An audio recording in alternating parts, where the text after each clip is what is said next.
Well, hello. Happy Easter Monday, everybody. Lucy here. I hope you are doing well.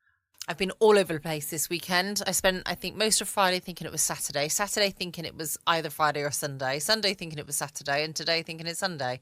It's all very confusing when the weekends are longer than they normally are, honestly. But I've had a few little Easter chocolates to help me through the confusion of what day of the week it is. And the nice thing is I've actually got the rest of this week off. So many people where I work have got this week off that I thought, why am I going in when nobody's going to be there? I may as well have the time off as well. So happy days. It's just a shame the weather cannot make up its mind what it's doing. So most of the day it's been sunny and it's been really nice. And then we had a massive hailstone shower and then it started raining and now the sun's out again. Honestly, I keep promising Lola a walk and then I keep telling her that the weather's too awful because she gets that really bad stinky dog smell when she's wet, unfortunately. So I keep stopping her. But there we go. How are we doing anyway? I hope you've all had a nice long weekend. Those of you that didn't have to work, that is. It is, of course, the night for Sam Spade. I say, of course, because if I didn't have it written down in front of me, I wouldn't have a clue. Because, as I said, I have no idea what day of the week it is. But there we are. So Monday nights is Sam Spade. This one is called the Dry Martini Caper. I don't like dry martini. And it was first broadcast on the 1st of August, 1948. So enjoy this. The Adventures of Sam Spade, Detective. Brought to you by Wild Root Cream Oil Hair Tonic, the non-alcoholic hair tonic that contains lanolin. Wild Root Cream Oil, again and again, the choice of men who put good grooming first.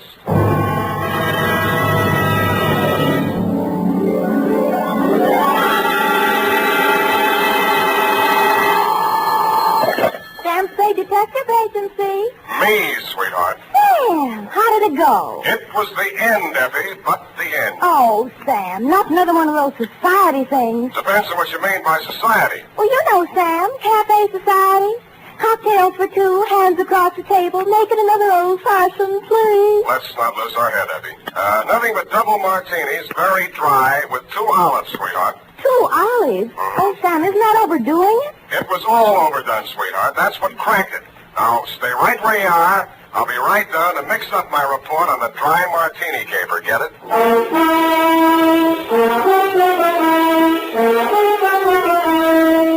Dashiell Hammett, America's leading detective fiction writer and creator of Sam Spade, the hard-boiled private eye, and William Spear, radio's outstanding producer-director of mystery and crime drama, join their talents to make your hair stand on end with the adventures of Sam Spade. Presented by the makers of Wild Root Cream Oil for the hair.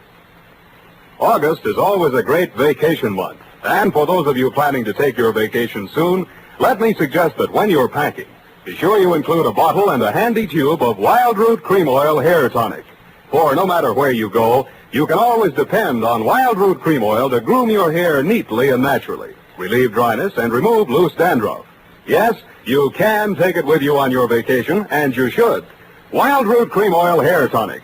Again and again, the choice of men who put good grooming first. And now, with Howard Duff starring as Spade, Wild Root brings to the air the greatest private detective of them all in The Adventures of Sam Spade.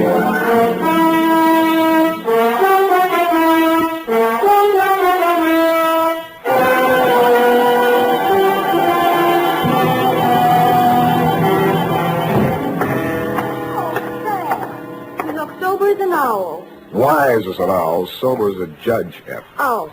Well, the way you talked on the phone, I thought you'd drown the shamrock, kissed the Black Betty, spliced the main brace, decorated the mahogany, made a Dutch bargain, or, in a word, gone to give a Chinaman a music lesson. Effie, I wish you'd spend more time with Harper's Bazaar while I'm gone and less with the thesaurus of slang. Didn't know I could say that. Are you sober? Well, I've been riding the choo-choo, drinking Adam's ale, and if you don't believe it, just ask me to walk a chalk. Okay, heelsy-toesy, arms akimbo, eyes glazed. Yes, Sam. Now then, tip of the forefinger to the tip of the nose. Oh, Sam, it makes me dizzy. Dizzy Gillespie? Dizzy go, oh, Sam. Exactly. And you are not sewn up, shagged, shellacked, shickered, stuccoed, tap-shackled, stiffo, or real crazy. Well, you know best, Sam. Good, now try this one. Yes, Fred. Sitting posture, limbs cruciform. What? Cheesecake stop. Oh, Sam. That's it. Now place the notebook. Just a little higher. Good. Now apply the tip of the pencil to the top of the fool's cap and proceed viz. Viz. Date. August 1st, 1948. To Mrs. Netta Martini, 1000 Marina Boulevard, San Francisco. From Samuel Spade, license number 127596. Subject, Dear Netta. The first I knew of the caper was day before yesterday morning when I saw your husband's picture in the paper.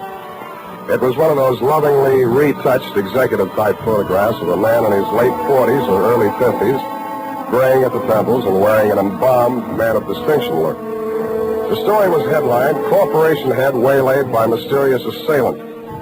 Chauffeur foils would-be kidnappers at offices of Martini Trading Company. The item under it wasn't as thrilling as the headline. Sounded as if he'd been knocked down for his wallet and the attempted kidnapping had been dreamed up by a bored city news reporter. I tossed it in the wastebasket along with my morning mail and went back to the Police Gazette. On page 3, the phone rang. Unique Garage, Harry speaking. Mr. Spade? One moment. Who's calling? Gordon Martini. Not Gordon Martini, the corporation head, waylaid by mysterious assailant. Chairman of the board, and there's nothing mysterious about it. Then what are you doing on this phone? I can't talk on the phone. Where are you? In a hospital? I left that pest house this morning. I'm at my residence, 1000 Marina Boulevard. Yeah. It'll take you exactly 20 minutes by cab. You will meet me in front of the building, and we'll have our conference in my car en route to the office. Where's your office? Downtown Post Street. Oh, why don't I meet you there? I'm a busy man. Have a full calendar. I'm already late due to all that hospital red tape. But I can fit you into my schedule if you'll hurry. Now look alive, man. Well, it's a little early in the morning, but I'm trying on. Good. What will you want for a retainer? I'll let you know if I decide to take the job. Fair enough. 20 minutes. I'll expect you.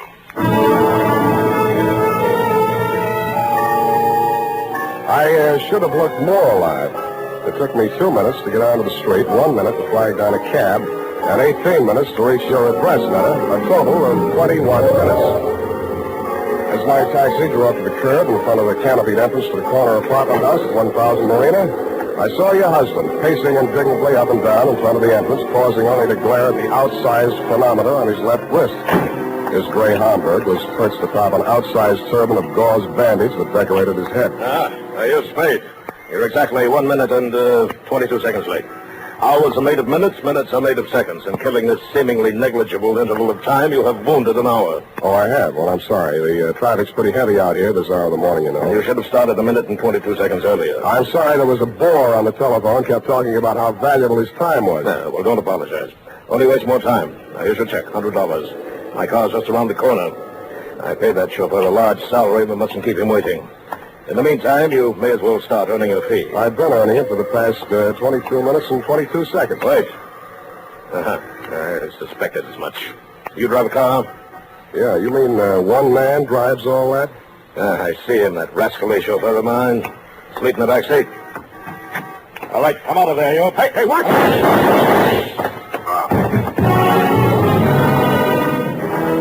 I was behind him and a little to the right. The shock of the rapid-fire 30-caliber slugs lifted him off his feet and knocked him against me. I went down under his 300 pounds of dead weight. By the time I rolled him off of me and got up, the gunman had jumped out of the limousine and into a gray sedan that was double parked alongside. In the welter of traffic on the boulevard, I didn't dare risk throwing a shot after him, but I did get the first 3 numbers of the license plate before it buried itself in the heavy stream of AM commuters. That's when the air changed from exhaust fumes to something out of a Persian garden. I turned and looked for the first time into your Nile green eyes, Netta, and saw you twisting a handkerchief in your pale hands I might have loved beside the Shalimar, but on Marina Boulevard they looked like hysterics dead ahead. Who did it?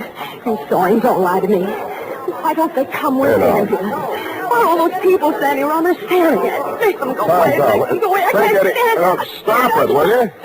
That's better. Now, come on over here. Who are you, his wife? Yes, and it was all my fault. This is the end. I called Ernie out the window and asked him to come upstairs. I wanted him to return some lingerie. They sent the wrong color, Pete. Yeah. Who's Ernie? He's our chauffeur. I was looking for the exchange slip when we heard the shots. Is he dead this time? Yeah, they'll go to pieces. Poor Gordon, he had so many enemies. He didn't drink well, you know. People dropped us like flies. Well, they certainly dropped your husband. Are you a policeman? No, but I'll do until the real thing comes along, which is right now. If I were you, lady, I'd go back upstairs and relax. They'll get to you soon enough. Yes, I suppose you're right. Poor Gordon, he looks so natural stretched out on the pavement. Yeah. I keep thinking he'll get up and stagger on into the elevator. He didn't drink at all well. Go on, will you? All right, I'm going. Oh, Ernie, where did you go? Down at the garage. I heard a car drive in. Poor Mr. Martini. It's all my fault. No, Ernie, it's mine. If I only hadn't mislaid that exchange slip. What? You know, when I called you out the window to come and get that package. Oh, that. What do we got here? Who's the witness? Me. Oh, Spade. Lost another client, huh? Not quite. I haven't cashed the check yet. I only got him anyway. All right, put a space in there. Let him through with that stretcher.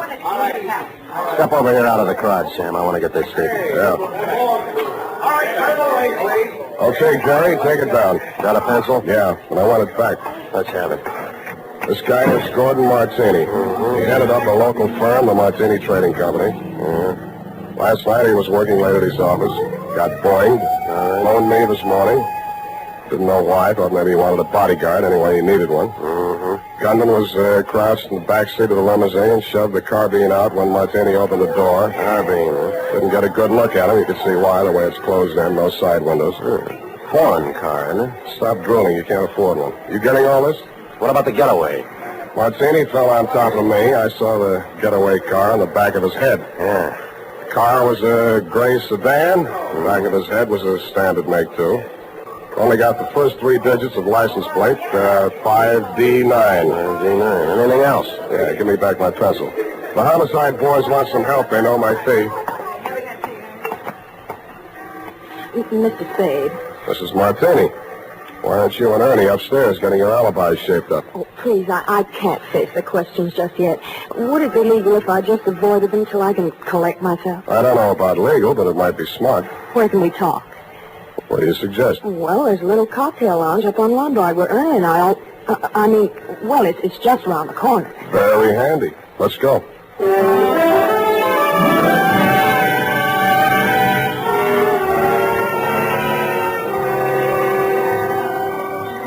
Against my mother's advice, I should have listened, but, well, that's why I married Mr. Martini. Well, that brings us up to 1943, and it's only 11:45. You're just like him, always holding a stopwatch over my head. Always? Well, he drank, you know. You told me that. But it's much more important than you think. He often fell down and bumped his head. You mean that mysterious assailant that waylaid him last night in his office was a double Martini? 2 pitchers full before dinner. 2? Ernie had to carry him up to his office. Well, what did he go up there for? Oh, he had an appointment with the vice president of the firm, Mr. Nesbitt. Something had come up, and he wanted Gordon to sign some papers. I don't know what. It wasn't the first time. I waited outside in the car. After Ernie had taken him upstairs, he came back to the car, and we talked. Ernie has alibis upstairs, downstairs, and all around the house. Well, then when the others came out and Gordon didn't, Ernie went upstairs to see why. Others? Mr. Nesbitt and who else? Mary Callahan. Secretary? No, she's an attorney. And if you think everything was legal between those 2, well, but after all, who am I to call the kettle black? Now, what are you trying to tell me? That you got him drunk so they could make him sign some papers, that he got himself drunk so he couldn't write his name, or that he just got drunk and fell down? Between you and me, I think she pushed him down a flight of stairs. In his condition, he never remembered. Why are you putting a finger on the Callahan dame? Well, what would you think? He was the last one out of the building. Why didn't you want to tell all this to the police? Well, I didn't want to talk about his drinking. Things were bad enough already. That would have been the end. Well, that's as good an answer as any. What do you want me to do for you? Prove that she did it and Ernie didn't. I'll let you take care of Ernie. Oh, no. I don't want to alibi him unless I have to. He might get the wrong idea. You mean I've got the wrong idea? He might think it meant I still care for him, and I don't. I can't stand him anymore. The way he chews those toothpicks. And besides, if his alibi is too good, I might have trouble about that carbine in the backseat of my car. Pardon me, it sounded as if you said you might have trouble about a carbine in the backseat of your car. That's what I said. Where is your car? In the garage. But somebody had it out this morning. They scraped the fender coming back in, and they ran into the wall. They must have been in an awful hurry. Tell me, this car of yours, it wouldn't be a gray sedan? Yes. License number? Oh, wait a minute. It's on my keyring. Here, 5D9. That's enough. Why didn't you tell me this before? Well, I couldn't get up the nerve. After I heard you tell that policeman the gun that killed Gordon was a carbine, and the gray sedan and all that, well, it's the end.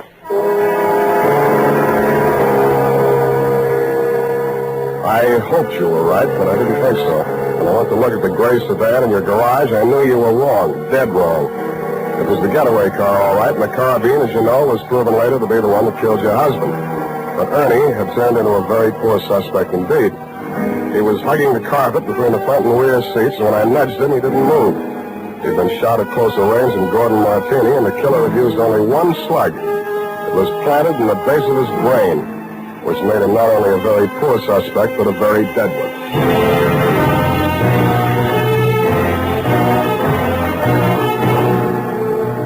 The makers of Wild Root Cream Oil are presenting the weekly Sunday adventure of Dashiell Hammett's famous private detective, Sam Spade.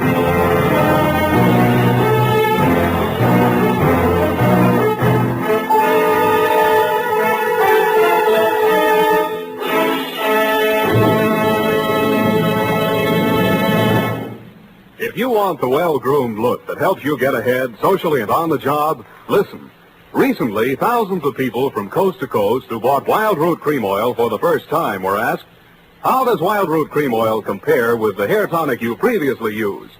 Better than 4 out of 5 who replied said they preferred Wild Root Cream Oil. And no wonder. Wild Root Cream Oil grooms the hair neatly and naturally, relieves annoying dryness, and removes loose dandruff. What's more, non-alcoholic Wild Root Cream Oil is the only leading hair tonic that contains soothing lanolin.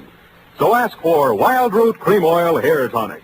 Again and again, the choice of men who put good grooming first. By the way, smart girls use Wild Root Cream Oil too, and mothers say it's grand for training children's hair.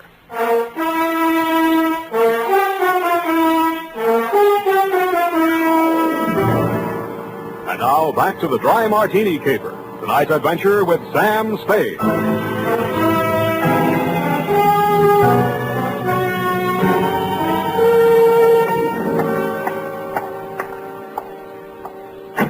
Martini Trading Company, good afternoon. I'm sorry, Mr. Nesbitt is in conference. I'll see that he gets your message. Well, what can I do for you? I would like to see Miss Callahan. Miss Callahan is in conference with Mr. Nesbitt. Good. I would like to see them both. But I have orders not to disturb them. You do not have to. I will. Just a minute. You can't go breaking in like that. Yes, and I'll tell you something else. He won't ever get away with it. Why, everyone in this town knows about your underworld connection. Why, you doddering old fool, when I get through with you, if you don't go to the gas chamber for Gordon Martini's murder, you'll wish you were mad. If I go to the gas chamber, it'll be for killing you, hot Gordon. Oh, you said it all. Why didn't I have witnesses here? Miss Callahan? Did you hear that? You weren't talking loud enough. I didn't hear a thing. Well, come on in here and I'll tell you a thing or two. Close that door. Now, sit down. Thanks. I listen better on my feet. Oh, so you're the detective Netta Martini employed, eh? What's she paying you? That'll depend on how much I have to do for her. Well, I'll tell you how much you'll have to do for her. You'll have to make a case against me, and that's not going to be easy. Why do you think she's out to get you? Why, indeed. For years, this moth-eaten mouthpiece, this parboiled pauper, has been victimizing poor Gordon, taking advantage of his weakness for good. Oh, Now that she's liquidated him, she appears with 55% of the common stock. Motive enough, eh? Why, you fraudulent old fool. I simply bought up his debts and threw an attachment on those stocks. Unethical, but perfectly legal. Look, Well, you're not even a proper thief. You're nothing but a bumbling old embezzler. Now, listen You had here. trouble because he was going to call in the auditors look over those books of yours. The dean of double entry, Mr. Spade. Look, will you save this for the courtroom scene? Now, you've convinced me. You're both crooked. I'll see that you both go up for something. That's a promise. Mr. Spade, I gave you credit for better sense. Do you know that this Medusa of the magistrate's court, this harpy of the Hall of Justice, tricked him into changing the beneficiary of his insurance the very night she pushed him down the stairs? And you were all in favor of it when you thought you held a controlling interest in the company. Answer that. You see, Mr. Spade, he can't answer that. Good. I'm glad one of you is temporarily lost for words. Now, I only want to know one thing, and I want a straight answer, and if either one of you starts off on another speech, I'm going to push you into the nearest cloakroom and lock you in together. Why, you wouldn't dare. Try me, sweetheart. What do you want to know about this Amazon ambulance chaser, this Trilby of the traffic court? Watch it. Well, what do you want to know? About Martini's insurance policy. Now, you say he changed the beneficiary. Please answer in 10 words or less. Who was the beneficiary and who is the beneficiary now? I'll have to answer that question in 2 parts. The beneficiary was his wife. He changed it to the Martini Trading Company, a corporation of the state of California. Thank you, and goodbye, Mary Callahan.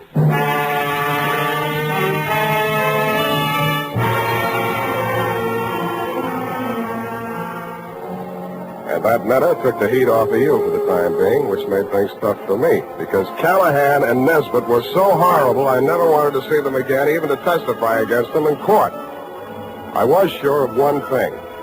None of you had pulled the trigger of that carbine. There'd been a hired killer behind it, and the way he operated, taking crazy chances in broad daylight in a crowded street, told me an important thing about him. That night, I made the rounds of the joints. At a plant called the Bing Room, I found a bouncer who'd tossed out a customer that run up a bill and tried to pay it with a $1,000 check. He sent me to the Atlas Hotel.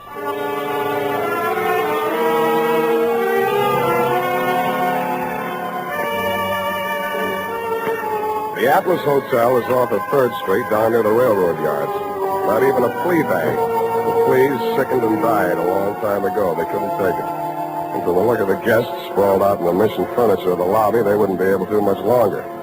A half-dead room clerk came back to the land of the living long enough to mutter a room number and wave me feebly toward a flight of crummy stairs.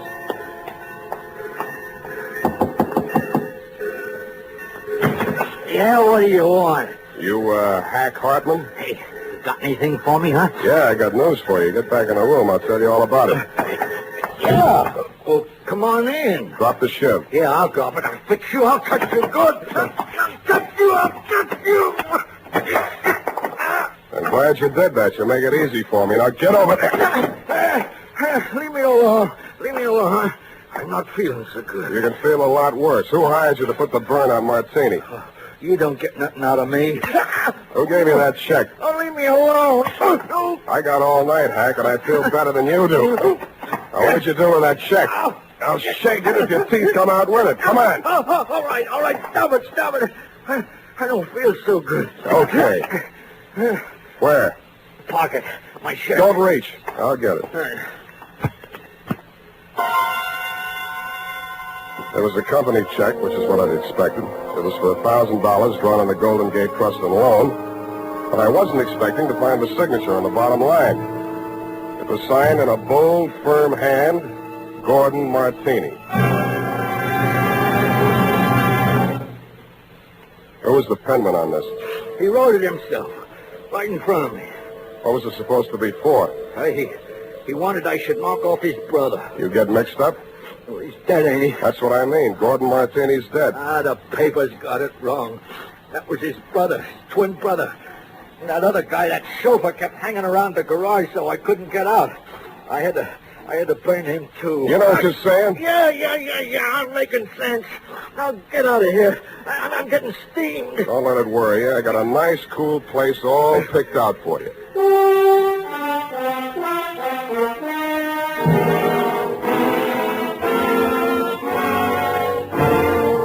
After I turned Hank over to the cops, I did what checking I could on my own at that time of night. As nearly as I could learn, Gordon Martini could never have had a brother, twin or otherwise. He was a first child. His mother died in childbirth, and his father died 1 month later. So I went back to the offices of the Martini Trading Company, glass-keyed my way in, and made a quick frisk of it. There I learned that the signature on the check was indeed Gordon's, but that he had closed out his account at that bank the day he wrote it. I thought about that on the way out to your apartment.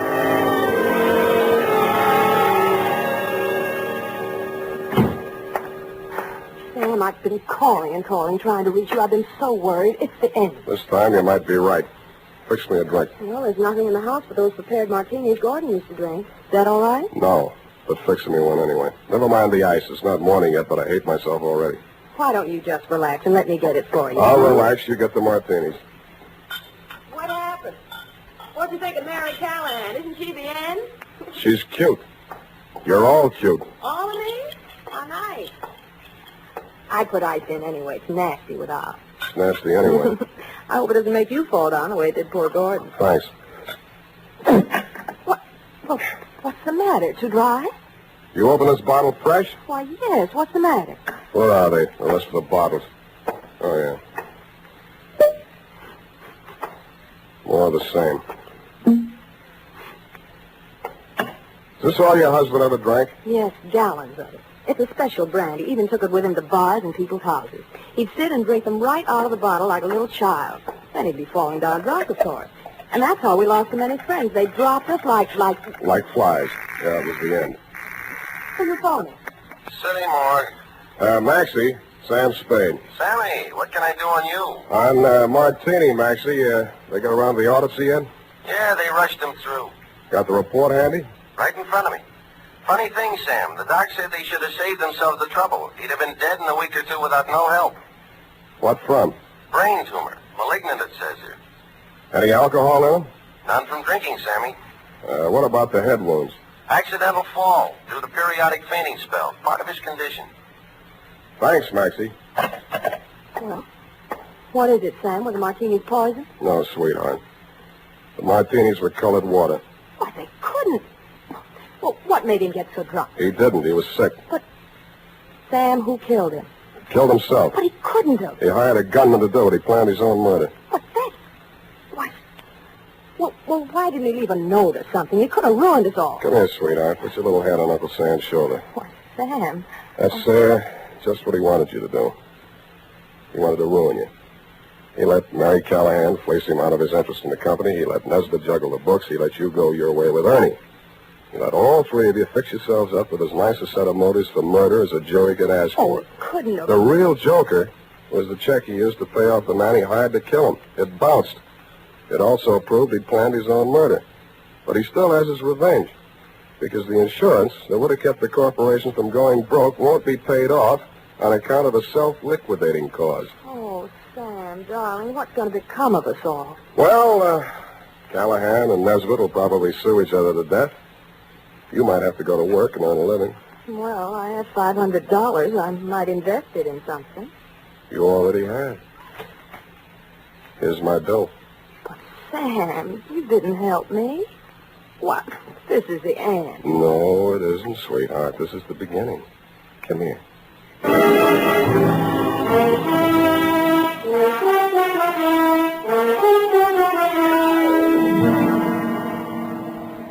Period. End of the end. Well, you ask me. You helped us. Now, F. Well, that just goes to show you. Show what, F? Man's ingratitude to man. But what did Mr. Martini have against you? Why, nothing, sweetheart. He, just needed a smart operator like, Johnny Madero was on Sam. vacation. Have you cashed that check Mr. Martini gave you? Well, not yet. Sam, any bartender would know better than to take a check from a man who drinks that much. F, you haven't been paying attention. He didn't drink. He didn't. I was able to establish that later on. You Well, haven't at been the listening. time, Sam, for all anybody knew, he was a hopeless drunk. He was, Sam. Oh, you're so wonderful and trusting. But I do wish that you'd understand this. He was a hopeless drunk. For the last time, Effie, he didn't really drink. I'll just type this up, Sam, while you call the bank. I'll do that.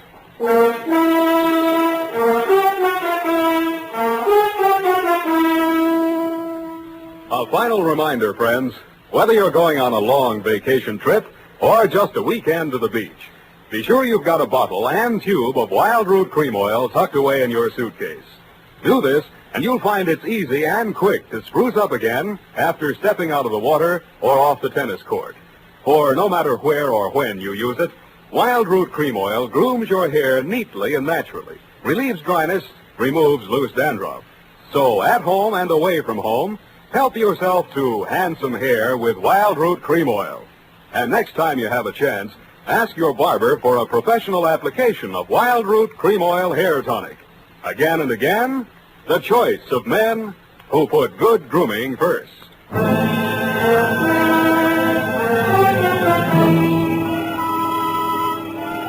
Well, here it is, Sam. I hope it was worth the price of the paper and carbons.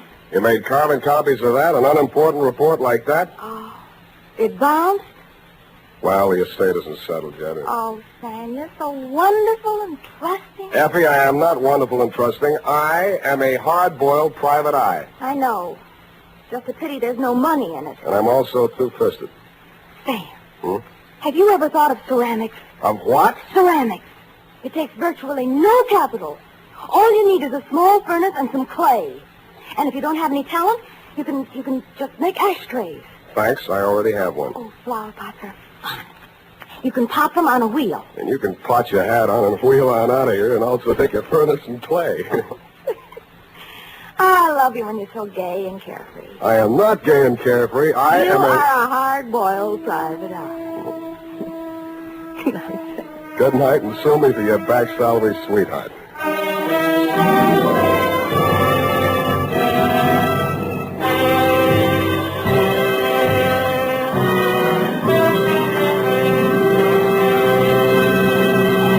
The Adventures of Sam Spade, Dashiell Hammett's famous private detective, are produced and directed by William Spear. Sam Spade is played by Howard Duff. Lorene Tuttle is Effie.